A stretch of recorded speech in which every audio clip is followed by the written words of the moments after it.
Qorunmasız cinsi əlaqədən sonra nə etməli?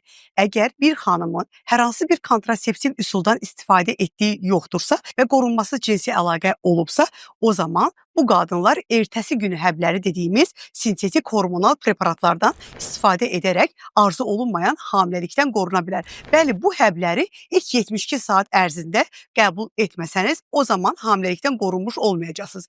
Bəs bu həbləri daimi istifadə edə bilərik? Əlbəttə xeyr. Bu həblər sintetik hormonal preparatlar olduğuna görə uzun müddətli istifadə etdikdə aybaşı düzənsizliyi və boru hamiləliyi riskini artırmış olur. Mənim bir cərrah mama ginekoloq kimi tövsiyəm odur ki, qorunmamış cinsi əlaqə etmisinizsə, yalnız ildə bir dəfə ertəsi günü həbindən istifadə edə bilərsiniz. Lakin uzun müddətli kontraseptiv metod seçmək istəyirsinizsə, o zaman öz ginekoloqunuza müraciət etməlisiniz ki, o da sizə uyğun fərdi kontrasepsiya üsulunu seçməkdə sizə yardımcı olsun.